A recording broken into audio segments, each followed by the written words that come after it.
பெரிதாக்கி கொண்டு அந்த நோய்களிலிருந்து விடுபட முடியாமல் சிரமப்படுகிறார்கள் என்பது போன்ற விஷயத்தை தான் நாம் பார்க்கிறோம். ஏன்னா சிரமப்படுகிறார்கள் என்று சொன்னால் அந்த நோய் ஆரம்ப நிலைகளிலே தெரியும் பொழுது அதை நம்ம முளையிலே எப்படி கிள்ளி எறிய வேண்டும் என்று நம்ம ஒரு பழமொழி இருக்கிறது. அதுபோல ஆரம்ப நிலைகளிலேயே அந்த நோயை நம்ம கண்டறிந்து அதை நம்ம குணப்படுத்திக் கொள்ளலாம். ஆனா நெறைய பேர் என்ன பண்றாங்க அப்படின்னா, அந்த சிம்ப்டம்ஸ் இப்போ ஒரு உதாரணத்துக்கு நான் சொல்றேன் பாருங்க. என்னிடமே வருகின்ற நோயாளிகள் நெறைய பேரு ஆரம்ப குடிகுணங்களில் வராமல், அந்த குடிகுணங்கள் எல்லாம் அதிகமாகி, பின் அது பெரிய ஒரு நோயா அதாவது பெரிய ஒரு பிரச்சனைக்குரிய விஷயமாக மாறி, அ ஒரு உடல் உபாதைகள் அதிகமாக ஏற்பட்டு, அவர்கள் பல்வேறு வகையான இன்னல்களுக்கு ஆளாகின்றனர். அந்த வகையில் தான் நம்மகிட்ட அவங்க சரியாக செயல்பட முடியாத தன்மையின் காரணமாக நம்மகிட்ட வருவாங்க. அப்ப நம்ம சொல்லுவோம், ஆரம்ப நிலைகளிலே உங்களுக்கு இந்த லேசான அறிகுணம் குடிகுணங்கள் இருக்கும் பொழுதே வந்துவிட்டால், அப்ப லேசான அ ட்ரீட்மெண்ட் நாம் குடுத்து உடனடியாக அதை குணமாக்கி விடலாமே, ஏன் இப்படி பண்ணீங்க அப்படின்னு கேட்டா, அதுக்கு பல காரணங்கள் அவர் சொல்லுவார்கள். எது எப்படியாயினும் இந்த வீடியோ மூலம் நாம் என்ன சொல்கிறோம் என்றால், உங்களுக்கு ஒரே ஒரு வகையான குடிகுணங்கள், சில வகையான குடிகுணங்களா கூட இருக்கலாம். ஒரு 2, 3 சிம்ப்டம்ஸ் கூட இருக்கலாம். அந்த மாதிரியான சிம்ப்டம்ஸ் அடிக்கடி உங்களுக்கு தொடர்ச்சியாக உங்க உடலில் தோன்றினால் வந்தால், உடனடியாக மருத்துவரை அணுகி அதுக்குண்டான ட்ரீட்மெண்ட்ட நம்ம எடுத்துக்கலாம். ஏன் இத நம்ம சொல்றோம் அப்படின்னா, ஏதோ ஒரு தடவ வந்துட்டு போயிடுச்சுன்னா, அது பிரச்சனை கிடையாது. புரியுதுங்களா? ஏதோ நமக்கு சில இப்ப நம்ம படுக்கை நிலை பொசிஷன் இல்லது நமக்கு அதிகமான உடல் உழைப்பு, அதிகமான தூக்கமின்மை போன்ற காரணங்களால சில பிரச்சனைகள் வரும். அது 1 நாள்ல, 2 நாள்ல வந்துட்டு மறைஞ்சு போயிடும். அது திரும்ப திரும்ப வராது. ஆனால் இந்த என்ன பிரச்சனை அப்டின்னா, ஒரே மாதிரியான குடிகுணங்கள். அதாவது இப்ப ஒரு உதாரணத்துக்கு நான் சொல்றேன் பாருங்க. ஒரு மூட்டு வலி இருக்குதுன்னு வச்சுக்கங்களேன். லேசா அந்த மூட்டு வலிக்கும். புரியுதுங்களா? அப்புறம் மூட்டு வலிக்கும். அந்த இடத்துல வீக்கம் லைட்டா உருவாகும். இது என்ன பண்ணும்னா, அப்படியே விட்டுருவாரு. அப்ப அது லேசாக அந்த வலி வந்து ஒரு நாள்ல குறையிற மாரி தெரியும். அப்புறம் திரும்பி 1 வாரம் கழிச்சு திரும்பி அதே மாரி மூட்டு வலி, வீக்கம் இதெல்லாம் வரும். அது திரும்பி குறையிற மாரி தெரியும். ஏதாவது ஒரு எண்ணெய் போடுவாரு, குறையிற மாரி தெரியும். இது மாரி மாறி, மாறி வந்து கொண்டே இருக்கும். அவர் என்னன்னா, இந்த ஆரம்ப நிலை குடிகுணங்கள் வரும்பொழுது, அவர் சரியான ட்ரீட்மெண்ட் எடுக்காம, அது சொந்த வைத்தியம் இது மாரியான விஷயத்தை செய்துவிட்டு, அத அதிகப்படுத்திக் கொண்டு அதாவது அந்த நோய் வந்து இம்ப்ரூவ் ஆயிடும். புரியுதுங்களா? இம்ப்ரூவ் ஆகும்பொழுது நடக்க முடியாத ஒரு சூழ்நிலையில் தான் அவர் மருத்துவர்கிட்ட வந்து நம்மகிட்ட வந்து அந்த மாரி விஷயத்த சொல்லுவார். நாம கேட்போம். எவ்வளவு நாள் இருக்கு அப்படின்னா, இந்த கடந்த ஒரு வாரமா தான் இருக்கு அப்படின்றாரு. ஆனால் அந்த மூட்டு வலியானது ஒரு வாரமா இருக்கிறதுக்கு வாய்ப்பில்லை. ஏன்னா அந்த நோயை பத்தி நமக்கு தெரியும் இல்லையா?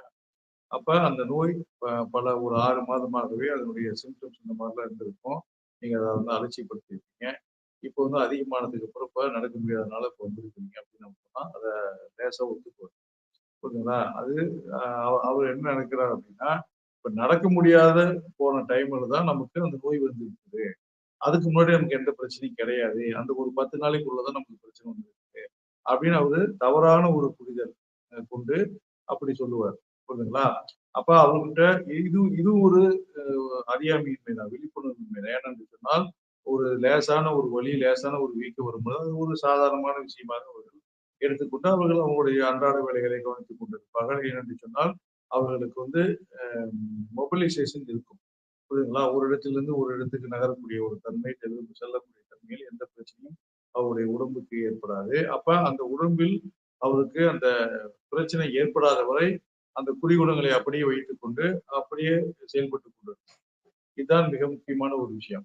அப்படி செயல்பட்டுக் கொண்டிருக்கும் பொழுது, அவர் மிக முக்கியமான ஒரு விஷயம் என்ன சொல்லுவது என்று சொன்னால், அவருக்கு பார்த்தீங்கன்னா, அ சொ சொல்ல சொல்ல அவர் வந்து கேட்காம அந்த மாதிரியான குடியுணர்வை வைத்துக்கொண்டு மருத்துவத்தை அவர்கள் மேற்கொள்ளாமல் இருப்பால். அப்படி மேற்கொள்ளாமல் இருக்கும் பொழுது அவர்களுக்கு அந்த நோயானது பெரிய ஒரு நோயாக உருவெடுத்து அவர்களுக்கு நடக்க முடியாத ஒரு சூழ்நிலை உருவாகும். அதற்குத்தான் நம்ம என்ன சொல்கிறோம் என்று சொன்னால், ஆரம்ப நிலைகளிலே இந்த நோய்களை எல்லாம் நம்ம கவனித்து அந்த நோயை வேகமாக குணமாக்கி கொள்ளலாம் அப்படின்னு நம்ம சொல்றோம். புரியுதுங்களா?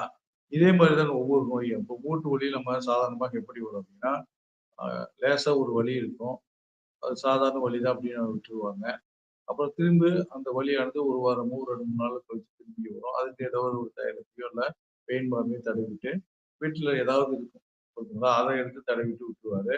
அது லேசான ஒரு குணத்தை காண்பிக்கும். திருப்பி அந்த குடிகுணங்கள் போய்விடும். அப்ப திரும்பி ஒரு 2 மாதம் கழிச்சு இப்படியே வந்துட்டு இருக்கும்.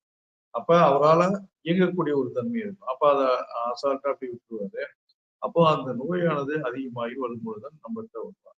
அப்ப நாம என்ன சொல்கிறோம் அப்படின்னு சொன்னால், இப்ப லேசான குடிகுணங்கள் வந்துச்சு பார்த்தீங்களா, அந்த நிலைகளிலே நீங்கள் மருத்துவரை அணுகி உங்களுக்கான ஒரு சிகிச்சை முறை நீங்கள் எடுத்துக்கொள்ளும் பொழுது, அந்த மூட்டு வலியிலிருந்து முற்றிலுமாக விடுதலை பெறும். புரியுதுங்களா? இப்ப நீங்க அது அதிகப்படுத்தி வரும்பொழுது, அந்த நோயானது பெருகி பல்வேறு வகையான இன்னல்களை கொடுக்கக்கூடிய ஒரு தன்மை எல்லாம் அந்த மூட்டு வலிக்கு இருக்கின்றது. அதனால நம்ம அந்த மூட்டு வலி உண்டான குடிகுணங்கள் வந்தபொழுதே அதாவது ஃபர்ஸ்ட் டைம் வந்து நீங்க உடனடியாக மருத்துவரை கூட அணுக வேண்டாம். அதே குறிக்கோள்கள் திரும்ப திரும்ப வரும்பொழுது, அதாவது ஒரு 2 நாளைக்கு ஒரு தடவ, ஒரு 4 நாளைக்கு ஒரு தடவ, அந்த குறிக்கோள்கள் திரும்ப திரும்ப வரும்பொழுது, அந்த குறிக்கோள்களை நீங்கள் அலட்சியப்படுத்தாமல் நீங்கள் உடனடியாக மருத்துவரை அணுகி அந்த ட்ரீட்மெண்ட் எடுத்துக்கொள்ளலாம். அதே மாரி தான் பார்த்தீங்கன்னா, சில பேரு இந்த குடல் புண் நோய் வரும். அல்சர் நம்ம சொல்லுவோம். அந்த நோய்க்கு என்ன பண்ணுவாங்க அப்டின்னா, சில பேர் ஆரம்ப நிலை குறிக்கோள்களில் அஜீரணம், ஏப்பம், அது மாரி புளித்த ஏப்பம், எரிந்தழித்து வருகின்ற தன்மை, இது மாரி பிரச்சனைகள் எல்லாம் ஆரம்ப நிலைகளில் இருக்கும். அது என்ன பண்ணுவாங்க, ஒரு சோடாவோ அல்லது ஒரு லெமன் சோடா இது மாதிரியான ட்ரிங்க்ஸ் ஏதாவது வாங்கி சாப்பிட்டோம்னா, அதுல கொஞ்சம் சப்சைட் ஆகுற மாரி இருக்கும். இதே மாரி ஒரு 4 நாள் கழிச்சு திரும்ப வரும். திரும்பி ஒரு சோடா வாங்கி குடி இதே மாரியே பண்ணிட்டு இருக்கோம். அஜீரண பிரச்சனை அப்படின்னு நினைச்சுக்கிட்டு, அவரு இதே மாரி தொடர்ச்சியா இந்த மாரி லெமன் சோடா வாங்கி சாப்பிடுறது, இல்ல சாதா சோடா வாங்கி சாப்பிடுறது, இந்த மாரியான விஷயத்த எடுப்பாரு. அப்ப அது என்ன ஆகுதுன்னா, ஒரு நாளைக்கு அந்த அஜீரண பிரச்சனை இதெல்லாம் வந்து அந்த குடல் புண்ணுக்கு உண்டான ஒரு அறிகுறி என்று அவருக்கு தெரியாது. ஆரம்ப நிலைகளில் பார்த்தீங்கன்னா, வயித்து வலி கூட வரக்கூடிய வாய்ப்பெல்லாம் இருக்கும். வயிறு உப்புசம் ஏற்படும். விக்கல், அடிக்கடி ஏப்பம் வருகின்ற தன்மை இதெல்லாம் இருக்கும். இதுல ஏதாவது ஒரு 2, 3 சிம்ப்டம்ஸ் தொடர்ச்சியா இருந்துட்டு இருக்கும். இத ரொம்ப ரொம்ப அ கவனிக்காம, அலட்சியப்படுத்தி அந்த மாரியான தங்களுக்கு தெரிந்த ஒரு வைத்திய முறைகளை செய்துவிட்டு, அப்புறம் அது தாங்க முடியாம இருக்கின்ற சமயத்தில் சாப்பாடே சாப்பிட முடியாத ஒரு சூழ்நிலை இருந்தால் மருத்துவரிடம் வருவார். அப்ப வரும்பொழுது அந்த நோய் அதிகமாகிவிட்ட காரணத்தினால் கொஞ்ச நாள் சிகிச்சை கட்டாயத்திற்கு தள்ளப்படுவார்கள். அப்ப அந்த உடல் உபாதைகள் இருந்து கொண்டே இருக்கும். இந்த ட்ரீட்மெண்ட் எடுக்கும்போது இருந்து கொண்டே இருக்கும். அப்ப அது முழுமையாக அந்த மருத்துவமானது மருந்துகளை நாம் சாப்பிடும்போது தான் அந்த நோயானது முழுமையாக குணமாகும். அது கொஞ்ச நாளுக்கு ஆகும். புரியுதுங்களா? நீங்க அதற்கு விட்டுட்டு நீங்க அந்த குழிகுணங்கள் ஆரம்ப நிலைகளிலேயே 1 நாள், 2 நாள் வரும்போதே உடனடியாக மருத்துவரை அணுகி நீங்கள் பார்த்தீர்கள் என்று சொன்னால், அந்த குழிகுணங்களை குணமாக்குவது மட்டுமல்லாமல், அந்த அ விஷயங்களையும் அவர்கள் தள்ளி தள்ளிவிடாமல் உடனடியாக மருத்துவரை அணுகும் பொழுது, அதற்குண்டான சிகிச்சை முறைகளை அவர்கள் தரும் பொழுது, இது நல்ல ஒரு விளைவை ஏற்படுத்தி, அந்த நோய் பெரிதாகாமல் அந்த குணப்புண்ணானது ஆரம்ப நிலைகளிலேயே குணப்படுத்தக்கூடிய ஒரு வாய்ப்பை நீங்க பெறலாம். இல்லை என்று சொன்னால், நீங்கள் உடல் பலகீனப்பட்டு விடும். ஏனென்று சொன்னால், உடல் தான் உடலுக்கு ஒரு மிக முக்கியமான ஒரு விஷயம். இந்த இரைப்பை, இந்த குடல் குழிகள் தான். ஏன்னா, அங்கதான் ஊட்டச்சத்துக்கள் வந்து உடலில் இருக்கின்ற மற்ற உறுப்புகளுக்கெல்லாம் அங்கிருந்து தான் ஊட்டச்சத்துக்கள் எல்லாம் செல்கிறது. அப்ப அந்த பகுதியில் உணவுகள் நன்றாக ஜீரணிக்கப்பட்டு, அங்கு குடல் வழியாக உறிஞ்சப்பட்டால் தான், அந்த உணவினுடைய சத்தானது மற்ற செல்களுக்கு செல்லுகின்ற ஒரு சூழ்நிலை இருக்கின்றது. அப்ப நீங்க விட்டுட்டீங்கன்னு வச்சுக்கங்களேன், அ அந்த உணவு சரியா ஜீரணமாகாது. உடல் பலகீனப்படும். புரியுதுங்களா? உடல் பலகீனப்படும். உடல் உறுப்புகள் சரியான ஒரு வேலையை தங்களுடைய வேலைகளை செய்வதற்குண்டான ஒரு வாய்ப்புகளே இல்லாமல் போகும். அப்ப ஆட்டோமேட்டிக்கா உங்களுக்கு அந்த குடல் குடல் புண் அதிகமாயிடும். அப்ப நீங்க மதிய சாப்பாடு தான் சாப்பிடணும். அத சாப்பிடக்கூடாது, இத சாப்பிடக்கூடாது அப்படின்னு சொல்லிருவோம். அப்புறம் சுத்தமா காரம், உப்பு, புளியெல்லாம் இருக்கக்கூடாது அப்படின்னு நம்ம சொல்லிருவோம். அப்ப அந்த பத்திய சாப்பாடு சாப்பிடும்போது அதே உங்களுக்கு வெறுப்பாக இருக்கும். இது மாதிரியான பிரச்சனைகளை எல்லாம் நாம் தவிர்ப்பதற்கு ஆரம்ப நிலைகளிலே எந்த குடிமனங்களாவது அடிக்கடி வந்து போனால், அடிக்கடி வந்தால் உடனடியாக அதற்கு கேர் எடுத்து உடனடியாக மருத்துவரை அணுக வேண்டும். அதுதான் உங்களுக்கு அந்த நோய் பெரிதாகாமல், வளர விடாமல் தடுப்பதற்கான மிக முக்கியமான ஒரு விஷயமாகும். அடுத்தபடியாக பார்த்தீங்கன்னா, இது மாரி தான் இன்னும் சில நோய்கள் எல்லாம் இருக்கிறது. இப்போ ஒருவருக்கு வந்து அடிக்கடி மயக்கம் வருதுன்னு வச்சுக்கங்களேன். மயக்கம், தலை சுத்து, வாந்தி இது மாரியான பிரச்சனைகள் இருக்கின்றது. இது பல்வேறு வகையான காரணங்களினால் இந்த மயக்கம், தலை சுத்து, வாந்தி எல்லாம் வரும். அப்ப நம்ம என்ன பிரச்சனைக்காக இந்த மயக்கம் வருகிறது என்று நாம் தெரிந்து கொள்ளாமல், உடனடியாக அந்த மயக்கத்துக்கு கொஞ்ச நேரம் ரெஸ்ட் எடுக்கிறது, இல்ல ஏதாவது ஒரு ட்ரிங்க்ஸ் வாங்கி சாப்பிடுறது, ஜூஸ் வாங்கி சாப்பிடுறது இப்படி பார்த்துட்டு அந்த டெம்பரரி ரிலீஃப்க்கு போவாங்க. அப்ப டெம்பரரி ரிலீஃப் போகும்போது அது அந்த மயக்கம் கொஞ்சம் இந்த நேரத்துல சரியாயிரும். சரி ஆல்ரைட் ஆயிரும். உடனே அதே மாரி ஒரு 2 நாள் கழிச்சு வரும். இது மாரியான அடிக்கடி வரும்பொழுது அவர் மருத்துவரை அணுகியிருக்க மாட்டார். உடனடியாக ஒரு பெரிய பிரச்சனையாக அது மாறும்போது தான் மருத்துவரை அணுகுவார். அப்ப மருத்துவருக்கு வரும்பொழுது பார்த்தா அவருக்கு பிபி ரொம்ப ஓவரா இருக்கும். அப்படி இல்லன்னா சர்க்கரை நோய் அதிகமாக இருக்கும். சர்க்கரையுடைய அளவு அதிகமாக இருக்கும். அதுவும் இல்லன்னா உங்களுக்கு அனீமியா பிரச்சனையா இருந்திருக்கும். இது மாரியான பல்வேறு வகையான நோய்களில் இந்த மாரியான குடிகுணங்கள் வரும். அப்ப உடனடியாக நீங்கள் அடிக்கடி அந்த குடிகுணங்கள் அது வரும்பொழுது, உடனடியாக நீங்கள் மருத்துவரை அணுகும் பொழுது, அவர் உங்களுக்கு ஒரு வகையான பரிசோதனைகள் செய்து என்ன நோய்களில் நீங்கள் பாதிக்கப்பட்டிருக்கிறீர்கள் என்பது போன்ற விஷயங்களை உங்களுக்கு அது பரிசோதனை மூலமாக உணர்த்தி, அதுக்குண்டான மருத்துவங்களையும் அவர் மேற்கொள்ள செய்வார். அப்ப அந்த நோயானது ஆரம்ப நிலைகளிலேயே குணமாக்கப்பட்டு நீங்க அத விட்டுட்டு நீங்க தலை சுத்தல் மயக்கம் தானே சொல்லி ஒரு ஜூஸையோ இல்ல ஏதாவது ஒரு ட்ரிங்க்ஸையோ வாங்கி சாப்பிட்டுட்டு அதுல இருந்து கொஞ்சம் நிவர்த்தி அடைஞ்ச மாதிரி இருந்தோம்னா அதை அப்படியே கண்டுக்காம விட்டுறது. திருமண பெருமை இது வந்து பிபி சப்போஸ் இருக்குன்னு வச்சுக்கோங்களேன் தலை சுத்தல் மயக்கத்துல சப்போஸ் ஸ்ட்ரோக் வரதுக்கு கூட ஒரு வாய்ப்பு இருக்கிறது. ஆமா. அப்புறம் மூளையில் ரத்த கசிவு ஏற்படும். ஹெமரேஜ் என்று சொல்லப்படுகிற ரத்த கசிவு வந்து அதன் அதன் தொடர்ச்சியாக இந்த மாதிரியான ஸ்ட்ரோக் வரதுக்குண்டான வாய்ப்புகள் எல்லாம் இருக்கிறது. ஆகவே அதை வருமுன் காக்கின்ற அடிப்படையில் நம்ம அந்த நோய்களை வருமுன் காத்துக் கொள்ளலாம். அதற்கு நம்முடைய விழிப்புணர்வு தேவை. நமக்கு அந்த மருத்துவ விழிப்புணர்வு இருந்தால் தான் அந்த வருமுன் காக்கின்ற ஒரு தன்மையை நாம மேன்மேலும் அதை அ செய்ய முடியும். ஆகவே அந்த குடிகுணங்களை அலட்சியப்படுத்தக்கூடாது. இந்த குடிகுணம் ஏதாவது ஒரு டைம் வந்துட்டு போனா பரவால்ல. அடிக்கடி வருகின்ற குடிகுணங்களை நாம் பார்த்து உடனடியாக மருத்துவரை அணுக வேண்டும். அல்லது இப்ப பிபி பேஷண்ட் அப்படி ஆச்சுன்னா, சர்க்கரை நோயாளிகள் இருக்கிறாங்கன்னு வச்சுக்கோங்களேன். சர்க்கரை நோயாளிகள் இருக்கும்போது, இந்த மாரி அடிக்கடி இந்த மாரி பிரச்சனை வருதுன்னு வச்சுக்கோங்களேன். அவரு அத வந்து அலட்சியப்படுத்திட்டாருன்னா, என்ன ஆகுதுன்னா, சர்க்கரையினுடைய அளவு அதிகமாகி கோமா ஸ்டேஜ்க்கு போறதுக்கான வாய்ப்பு இருக்கு. ஸ்ட்ரோக் வரதுக்கான வாய்ப்பு இருக்கு. ஹார்ட் அட்டாக் வரதுக்கான வாய்ப்புகள் அதிகமாக இருக்கிறது. அதே மாரி கிட்னி டேமேஜ் ஆகறதுக்கான வாய்ப்புகள் இருக்கு. இது மாரி பல்வேறு வகையான கண் பார்வை குளுக்கோமா போன்ற விஷயங்கள் எல்லாம் ஃபார்ம் ஆகி அது பார்வை திறன் குறைபாடு ஏற்படுவதற்கான ஒரு வாய்ப்புகள் இருக்கு. இது மாரி பல்வேறு வகையான பிரச்சனைகளை அந்த சர்க்கரை நோயினுடைய அடிப்படையில் அந்த உடலானது சந்திக்கும். அப்ப நீங்க அதற்கு இடம் கொடுக்கக்கூடாது. ஆரம்ப நிலைகளிலேயே அந்த நோய்களை நம்ம குணப்படுத்தி, நம்ம ஆரோக்கியமாக இருப்பதற்கான ஒரு வேலையை தான் நாம் செய்ய வேண்டுமே ஒழிய, அதை அலட்சியப்படுத்தி விடக்கூடாது. அதுக்கு தான் நாம் சொல்கிறோம். அந்த சர்க்கரை நோய்கள் இந்த மாரி பிரச்சனைகளும் உங்களுக்கு வந்துவிடும். இப்ப சப்போஸ் அடுத்தது உங்களுக்கு அனீமியா இருக்குதுன்னு வச்சுக்கங்களேன். அனீமியா இருக்குது அப்படின்னா, உடல் பலகீனப்பட்டு கூட பசி எடுக்காது, பசியின்மை இருக்காது. அடிக்கடி மயக்கம் வருகின்றது, வாந்தி வருகின்ற ஒரு சூழ்நிலை இருக்கும். அப்ப உடல் உள்ள உறுப்புகள் எல்லாமே பலகீனப்பட்டு போகும். அப்ப உடம்பில் இருக்கின்ற அந்த உறுப்புகள் ஒழுங்காக வேலை செய்யாத காரணத்தினால், உடலில் பல்வேறு வகையான ஏற்றத்தாழ்வுகள் உருவாகும். அதாவது அந்த கவுண்ட் பிளட் கவுண்ட் இதெல்லாம் இருக்கு இல்லைங்களா? பிளட் சர்ச் கவுண்ட்லாம் அந்த கவுண்ட்ல கொஞ்சம் முன்ன பின்ன இருக்கும். அப்புறம் ஹீமோகுளோபினுடைய கவுண்ட் ரொம்ப கம்மியா இருக்கும். ஆர்பிசி உடைய கவுண்ட் அதிகம் தான். இந்த மாதிரியான பல்வேறு வகையான ரத்த அணுக்களுடைய தன்மைகள் எல்லாம் மாறுபடக்கூடிய வாய்ப்புகள் எல்லாம் இந்த அனிமியா பிரச்சனைகளினால் ஏற்படுகிறது. ஆகவே அந்த பிரச்சனைகளிலிருந்து நாம் தவிர்ப்பதற்கு ஆரம்ப நிலைகளிலே எந்த நோய் இந்த குடிகுணங்களால் ஏற்படுகிறது என்பதை நாம் தெரிந்து கொண்டு அதற்கு தகுந்த மருந்துகளை நாம் கொடுத்து அந்த நோய் குணமாகும். இப்ப நீங்க அதற்கு நீங்க அந்த சிம்டம்ஸ் தோன்றின உடனே மருத்துவரை நீங்கள் அணுகணும். இதுதான் மிக மிக முக்கியமான விஷயம். இது நெறைய பேர் என்ன தெரியுமா? தெரியாம ஏதோ ஒண்ணு செஞ்சுக்கிட்டு அவர் பாட்டுக்கு கம்முனு இருந்துருவாரு. புரியுதுங்களா? இன்னும் சில பேர் பார்த்தீங்கன்னா, சர்க்கரை நோய் வந்துவிட்டது என்று தெரிந்த பின்னரும், அதற்குண்டான பின்விளைவுகள் சிம்டம் நெறைய இருக்கு. அதாவது அந்த சர்க்கரை நோய் வந்ததுக்கு அப்புறம் ஒரு 6 மாசம் கழிச்சு, 1 வருஷம் கழிச்சு சில வகையான சிம்டம்ஸ் இருக்கும். அது என்ன சிம்டம்ஸ் அப்டின்னா, அடிக்கடி கால்களில் அரிப்பு, கால்களில் மதமதப்பு, கால்களில் வலி, அது மாரியான சிம்டம். அதே மாரி பின்முதுகு பக்கம் 2 பக்கங்களிலும் வலி ஏற்படும். அடிக்கடி ஜுரம் வரக்கூடிய ஒரு வாய்ப்புகள் எல்லாம் இருக்கின்றது.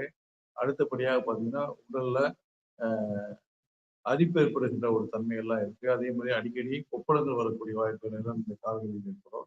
இந்த மாரியான சிம்ப்டம்ஸ் அந்த டயபெட்டிக் வந்ததுக்கு அப்புறம் நெறைய சிம்ப்டம்ஸ் உருவாகும். அப்ப அத நம்ம அலட்சியப்படுத்தக்கூடாது. ஏதாவது சிம்ப்டம்ஸ் உடனடியாக தோணும்னா, ஏன்னா கால்ல அது மாரி அ பிளாக் ஆகுறது, அதே மாரி மரத்து போறது, நரம்புகள் பாதிப்பு என்று அதுக்கு அர்த்தம். அதே மாரி இந்த பிளாக்கா இருக்கும்போது ரத்த ஓட்டம் கம்மியாக இருக்கிறது அப்படின்னு நம்ம எடுத்துக்கலாம். அடுத்தபடியாக பார்த்தீங்கன்னா, உடம்பு முழுவதும் அரிப்பு இருக்கும்போது இந்த ஸ்கின் ட்ரை ஆகுது. அப்ப இம்யூனிட்டி பவர் கொஞ்சம் கொஞ்சமா குறைகிறது என்ற தன்மைலாம் இருக்கிறது. நாம தெரிந்து கொள்ளலாம். ஆகவே இந்த மாதிரியான விஷயங்களை எல்லாம் நாம் தெரிந்து கொண்டு அதற்கு தகுந்தாற்போல் நம்ம அந்த மருத்துவரை அணியாததுக்கான மருத்துவரை நம்ம எடுத்துக்கணும். அடுத்தபடியாக பார்த்தீங்கன்னா, அடுத்தபடியாக நம்ம என்ன பண்ணலாம் அப்படின்னா, இந்த மாதிரியான குடிகுணங்கள் வரும் பொழுதே சர்க்கரை நோய் என்று தெரிந்த பின்னரும் இந்த குடிகுணங்கள் வந்த பின்பு அ ஆரம்ப நிலைகளிலேயே உடனடியாக மருத்துவரை அணுகிவிட வேண்டும். ஓகேங்களா? இப்ப பின்முதுகு பக்கம் வலி இருக்குது, அடிக்கடி ஜுரம் வருது அப்படின்னா, கிட்னி ஏதாவது பாதிப்படைகின்ற ஒரு தன்மை எல்லாம் இருக்கும். அதனால உடனடியாக கிட்னி ஃபங்ஷன் டெஸ்ட் ஒண்ணு இருக்கு. அந்த ஃபங்ஷன் டெஸ்ட் நம்ம டாக்டர்கிட்ட போய் நம்ம பார்க்கும்போது அவர் செய்வார். அப்ப உங்களுக்கு கிட்னி எந்த நிலையில் இயங்குகிறது? எப்படி அது அ தன்மையாக இருக்கின்றதா? அல்லது அது நோய் நிலைமைகள் ஆட்கொள்ளப்பட்டிருக்கிறதா? என்பது போன்ற விஷயங்களை அந்த மருத்துவம் மூலமாக நமக்கு தெரிந்துவிடும். அதற்குண்டான பிரத்யேகமான ட்ரீட்மெண்ட்டுகளை நாம் எடுக்கும் பொழுது, அந்த நோய்களிலிருந்து ஆரம்ப நிலைகளிலேயே நம்மை விடுவித்துக் கொள்ளலாம். புரியுதுங்களா? அதை விட்டுட்டு நீங்க எது நடந்தாலும் உடம்புல கம்முனே இருக்கிறது. அதாவது ஒரு மனிதன் இயங்க முடியாத அளவுக்கு போகின்ற வரையில், ஒரு நோய் அளவுக்கு அதிகமாக பெருகி வருகின்ற வரையில் அப்படியே கம்முனே இருக்கிறது. புரியுதுங்களா? சிம்ப்டம்ஸ் கவனித்து அதற்கான சிகிச்சை முறைகளுக்கு இருக்கின்ற நோக்கில் போய் டாக்டர் கிட்ட போறதில்ல. முதல்லயே அ போகாம, அந்த செயல்பட முடியாத ஒரு தன்மையில் இருக்கும்பொழுது தான் இவர அ போக போக போக தெரிகிறது. அப்ப என்னன்னா, அது பெரும்பாலும் அதிக அளவில் அந்த உறுப்புகள் பாதிக்கப்படுது. அப்ப பாதிக்கப்படுகின்ற அப்படி அந்த காலம் வந்து அப்போ அந்த உறுப்புகள் அதிகமாக பாதிக்கப்படும் பொழுது பார்த்தீங்கன்னா, ஆ அது செயலிழப்பு இருக்கிற கிட்னி ஃபெயிலியர் கூட வருவதற்கான ஒரு வாய்ப்புகள் எல்லாம் இருக்குது. அதேமாரி ஆ ஏற்கனவே சொன்ன மாரி ஸ்ட்ரோக் வருவதற்கான வாய்ப்புகள் இருக்குது. மூளை ரத்த கசிவு ஏற்படுறதுக்கான வாய்ப்பு, இந்த ஹார்ட் அட்டாக் வருவதற்கான வாய்ப்பு இதெல்லாம் இருக்கு. அப்ப நீங்க அந்த சர்க்கரை நோய் வந்த பின்னரும் நம்ம கவனம் கொண்டு எந்த சிம்ப்டம்ஸாக இருந்தாலும் உடனடியாக மருத்துவரை அணுகி ஆலோசனை அப்பொழுதுதான் உங்களுடைய உடல் நல்ல நிலையில் இயங்குகின்ற ஒரு வாய்ப்பு அது ஏற்படும். சரிங்களா? அப்ப ஆரம்ப நிலைகளிலே நமக்கு அது மருத்துவம் தேவை. அதற்காக தான் நம்ம பல்வேறு வகையான விழிப்புணர்வு புரோகிராம்லாம் நம்ம சொல்லிட்டு வரோம். பல பல வீடியோக்குள்ளேயே நாம் பேசிட்டு வரோம். ஆகவே அப்படி செய்யும் பொழுது உங்களுக்கு அந்த நோய் நிலைமைகளிலிருந்து ஆரம்ப நிலைகளில் நாம் விடுபடுவதற்கான ஒரு வாய்ப்புகள் ஏற்படும். ஆகவே அதை நாம் செய்ய வேண்டும். அடுத்தபடியாக பார்த்தீங்கன்னா, அடுத்தபடியாக நம்ம ஒரு நோய் வருதுன்னு வச்சுக்கங்களேன், அந்த நோய்களை நம்ம அலட்சியப்படுத்தக்கூடாது. அது எந்த மாரியான நோய்களா இருந்தாலும். இப்ப நம்ம சொன்ன இந்த மாரியான நோய்கள், இது மாரி தான் ஒவ்வொரு நோய்களுக்கும். அதாவது எல்லாத்தையும் நம்ம சொல்லிட்டு இருக்கலாம். அதுக்கு நெறைய டைம் வேணும். ஏன்னா, இப்ப நான் ஒரு உதாரணத்துக்கு தான் சொன்னேன் இந்த நோய்களை எல்லாம். புரியுதுங்களா? இது மாரி பல்வேறு வகையான குறிகுணங்கள் நம்ம உடலில் தோன்றலாம். அந்த குறிகுணங்களுக்கு தகுந்தாற்போல் அந்த நோய்கள் இருக்கும். அப்ப அந்த நோய்கள் டெவலப் ஆகறதுக்கு முன்னாடியே அந்த குறிகுணங்களை அறிந்து, தெரிந்து கொண்டு நம்ம மருத்துவரை அணுகி அதற்கான ஒரு சிகிச்சை முறைகளை நாம் வந்து மேற்கொண்டு விட்டால், அந்த நோய்களிலிருந்து ஆரம்ப நிலையில் நம்ம விடுபட முடியும். இதுதான் வந்து நெறைய நோய்கள் இருக்கு. எல்லா நோய்களையுமே நான் சொல்லலாம். இப்ப கேன்சராக இருக்கட்டும், புரியுதுங்களா? கேன்சர் எந்த நிலையான கேன்சராக இருந்தாலும் சரி, அதற்குண்டான குளிர்வுகள் உருவாகும். அதே மாரி சோரியாசிஸ், எக்ஸிமா புரியுதுங்களா? அதே மாரி நியூரைட்டிஸ், அதே மாரி கார்பன்கள் இதே மாரியான அ பிரச்சனைகள். அதே மாரி மூளைல ஏற்படுகின்ற பல்வேறு வகையான இன்ஃபெக்ஷன்ஸ் ஓகேங்களா? அதாவது ஏதாவது வைரல் இன்ஃபெக்ஷன் ஏற்பட்டாலும் சில பேத்துக்கு அந்த மெனிஞ்சைட்டிஸ் என்று சொல்லப்படுகின்ற பிரச்சனைகள் எல்லாம் உருவாகும். அப்ப ஆரம்ப நிலையிலேயே அதை நம்ம கவனித்துக் கொள்ள வேண்டும். இது மாதிரியான பல்வேறு வகையான நோய் சார்ந்த அந்த குடியுரங்கள் வரும் பொழுது அதற்குண்டான மருத்துவரை அணுகி நாம் மேற்கொள்ள வேண்டும். அப்போதுதான் நம்ம உடல் அந்த நோய்களிலிருந்து பாதிப்பிலிருந்து மீண்டு பெரிய பிரச்சனை ஏற்பட பண்ணாமல் நம்ம உடலானது நம்மை பாதுகாத்துக்கும். அதுதான் மிக மிக முக்கியமான விஷயம். ஆகவே இதை செய்யுங்கள். இப்ப அடுத்தபடியா நம்ம பேசி ஒரு கால் வந்துருக்கிறார். அவர்ட்ட பேசிட்டு நம்ம பேசுவோம். ஹலோ. வணக்கம் சொல்லுங்க. எங்கிருந்து பேசுறீங்க? அப்படிங்களா? ஆ. ம். அதான், அதான். சரிங்க. ம். சரி. அப்படியா? ஆ. அப்படிங்களா? வயசு என்னாச்சுங்க? எங்கிருந்து பேசுறீங்க? திருச்சியா? சரி. வயசு என்னாச்சு? 27ஆ? சரிங்க. இப்ப மூட்டு வலி மட்டும் இருக்குங்களா? 2 மூட்டுலயும் வலிக்குது. அடிக்கடி காய்ச்சல் வருது. ஆ, சரிங்க. ம். மூட்டு ரொம்ப பெருசா வீக்கமா இருக்கா? சரி, சரி. ம். காய்ச்சல் வருது இல்லையா? சரி, சரி. சரி, நான் சில மருந்துல சொல்றேன். உணவுப் பொருள்லாம் சொல்றேன். நோட் பண்ணிக்கங்க. இந்த உணவுப் பொருட்கள் அப்படிங்கிறது, இந்த நோய்க்கு தானே தெரியும், மருந்துக்கு தெரியாது. நம்ம அத வந்து நோய் வந்து சீக்கிரம் சரியாவறதுக்கு தான் அந்த உணவுப் பொருள்லாம் சரிங்களா? அவாய்ட் உணவுகள் அப்படின்னு பார்க்கும் பொழுது, உருளைக்கிழங்கு, வாழைக்காய், முருங்கைக்காய், கொத்தவரங்காய், அகத்திக்கீரை, பாவக்காய், புளிப்பு இதெல்லாம் கொஞ்சம் அவாய்ட். ஆமா. அதே மாரி ரெடிமேட் உணவுகள், பேக்கரியில் செய்யப்படுகின்ற அந்த உணவுகள், ஃபாஸ்ட் ஃபுட் ஐட்டங்கள், புளிப்பான உணவுகள், கிருமிகள் அடைக்கப்பட்ட உணவுகள், இது மாரி உணவுகள்லாம் கொஞ்சம் அவாய்ட் பண்ணிருங்க. ஆ, ஆமா. ம். ஏன்னா இதெல்லாம் சாப்பிட்டீங்கன்னா, இருக்கிற மூட்டு வலியானது அதிகமாயிரும். கண்டிப்பா. அதே மாரி அசைவ உணவுகள் அப்படின்னு எடுத்துக்கிட்டீங்கன்னா, எதுவுமே சாப்பிடாம இருக்கிறது ரொம்ப நல்லது. அப்படி விருப்பம் இருந்தது அப்படின்னா, வெள்ளாட்டுக்கறி, காடை, கௌதாரி இத மட்டும் சாப்பிடுங்க. வேற எதுவும் சாப்பிட. ஆமா. கண்டிப்பா. ம். ம். சரி, சரி. அதான். ம். ம். சரி. கண்டிப்பா.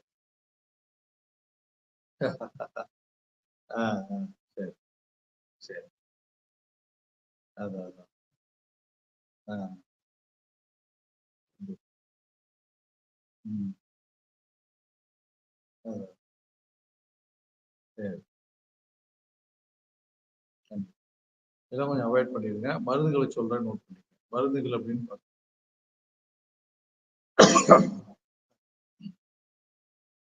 ம். மருந்துகள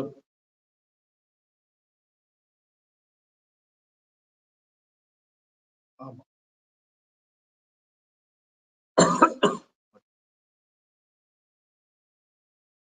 ஆமா. மருந்துகள் அப்படின்னு பார்க்கும்பொழுது, அமுத்திராச்சூர்ணம். ஆமா. ம். அயகாமிச்சம் போடுவோம். இது 2யும் மிக்ஸ் பண்ணிட்டு காலை ஒரு வேள, இரவு ஒரு வேள 1 ஸ்பூனு தேன்ல கலந்து சாப்பிடணும். ஆமாங்க. ம். ஆமா,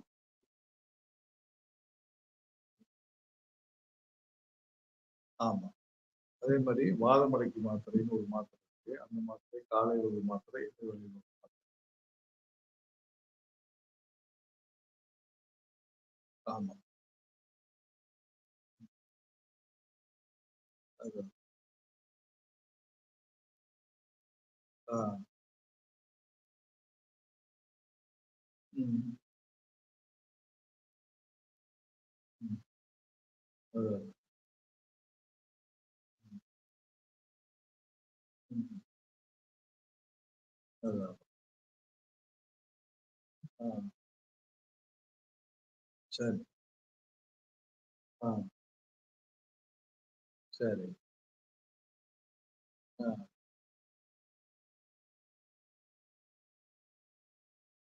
அதான். சரி. ஆமா. இத மாத்திடுங்க. அதே மாரி தாண்டிக்காய் சூர்ணம். காலையில 1 ஸ்பூன், இரவு 1 ஸ்பூன் சுடுதண்ணில கலந்து ஆமா. அதே மாரி பார்த்தீங்கன்னா, காய திருமேனி தைலம்னு ஒரு தைலம் இருக்கு. இது தினந்தோறும் இல்ல, லேசா அந்த மூட்ல ஆமா. இதுவே போதுமானது. நீங்க குளிக்கிறது, குடிக்கிறது எல்லாமே சுடு தண்ணியா போதும். சரிங்களா? ஓகே. வெளியில ஏதாவது சந்தேகம் இருந்தது அப்படின்னா எனக்கு ஃபோன் பண்ணுங்க. ஓகே. ஆ, ஆமா, ஆமா. சரி. வணக்கம். அடுத்தபடியாக இன்னொரு கால் இருக்காரு. அவர்கிட்டயும் பேசிட்டு நான் பேசுறேன். ஹலோ. வணக்கம் சொல்லுங்க. எங்கிருந்து பேசுறீங்க? ஆ, அப்படிங்களா? சரிங்க. ம். அதான். கண்டிப்பா, கண்டிப்பா. ம். சரி. ஆ, அதான். சரி. அதான். ஆ. சரி. அப்படியா?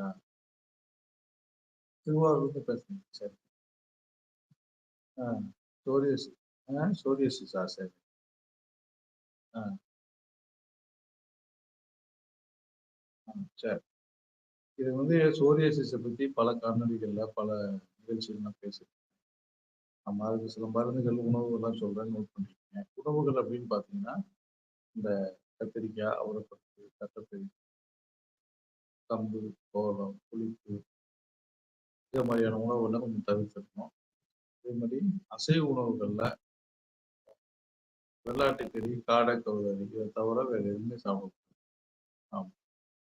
அப்புறம் இந்த பேக்கிங் செய்யப்படுகின்ற அந்த தின்பண்டங்கள், ரெடிமேட் உணவுகள், ஃபாஸ்ட் ஃபுட் ஐட்டம். ஆமா, ஆமா. கண்டிப்பா. ம். ஆமா. அதுதான். இது எல்லாமே நம்ம சாப்பிடக்கூடாது.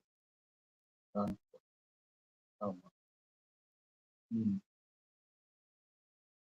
ம். சரி. அதான், அதான். கண்டிப்பா. ஆ, சரி. ம். சரி. ம். சரி. அதான், அதான். சரி. கண்டிப்பா. ஆமா. கொஞ்சம் சாப்பிடாம பார்த்துங்க. அப்புறம் மருந்துகள் அப்படின்னு சொல்லும் பொழுது, சிவனார் சிவனார் வெள்ளி சூரணம். ஆமா. சிவனார் அமிர்தம், பலகரை புஷ்பம். இது 3யும் ஒண்ணா மிக்ஸ் பண்ணிட்டு, காலையில ஒரு ஸ்பூன், இடைவேளையில ஒரு ஸ்பூன் பால்ல கலந்து சாப்பிடணும். ஆமா. கார்போஹைட்ரேட் மாத்திரை, காலை ஒரு மாத்திரை, இரவு ஒரு மாத்திரை சாப்பிடணும். அதே மாரி கடுக்காய் சூரணம். காலையில ஒரு ஸ்பூன், இரவு ஒரு ஸ்பூன். இது மாரி சாப்பிடணும். ஃப்ளோர் ஆயில்ன்ட்டு ஒரு ஆயில் இருக்கு. இந்த ஆயில் வந்து இந்த பேச்சஸ் மேல அப்ளை பண்ணிட்டு, காலையில ஹெர்பல் பாத் பவுடர் போட்டு குடிச்சு ஆமா. சோப்பு ஷாம்புலாம் போடணும். இந்த ஹெர்பல் பாத் போட்டு போடணும். ம். ஆமா. இது பண்ணிட்டு இந்த பத்திய உணவுகள்லாம் கரெக்ட்டா சாப்பிட்டுவாங்க. இது பண்ணீங்கன்னா அந்த நோய் படிப்படியா குறையும். சரிங்களா? அதான். இதுல சந்தேகம் இருந்தது அப்படின்னா எனக்கு ஃபோன் பண்ணுங்க. ம். சரி. வணக்கம். அடுத்தபடியாக நமது நிகழ்ச்சி முடிந்தது. உங்களுக்கு ஏதேனும் சந்தேகம் இருக்கும் எனது வாட்ஸ்அப் 9514325454 என்ற எண்ணில் தொடர்பு உங்களுடைய சந்தேகங்களையும், உங்களுடைய நோய்களுக்கு உண்டான ஆலோசனை கேட்கலாம். இந்த காணொலியை ஷேர் செய்யுங்கள், லைக் செய்யுங்கள். இது போன்ற மருத்துவ விழிப்புணர்வு காணொலிகள் எனக்கு பெற வேண்டும் என்றால், உடனடியாக எங்களது ஆன்மீக டிவி சேனல்களை சப்ஸ்கிரைப் அப்படியே ஆல் என்ற ஆப்ஷனை பின்பற்றலாம். இந்த ஆல் என்ற ஆப்ஷனை கிளிக் செய்யுங்கள். ஏனென்றால் இது போன்ற மருத்துவ விழிப்புணர்வு காணொலியானது உங்களுடைய மருத்துவ அறிவை பெருக்கும். அது மட்டும் இல்லாமல் ஆரம்ப நிலையிலேயே அந்த நோய்களை கண்டறிவதற்கான ஒரு விஷயத்தை கொடுத்து உடனடியாக மருத்துவரை அணுகக்கூடிய வாய்ப்பை இந்த ஆகவே நீங்களும் பார்த்து மற்றவர்களையும் பார்க்க செய்து அதிக ஆரோக்கியத்துடனும் அதிக ஆயுளுடனும் வாழ்ந்து இந்த உலகை வெல்வதற்குண்டான சூழலை ஏற்படுத்துவோம்.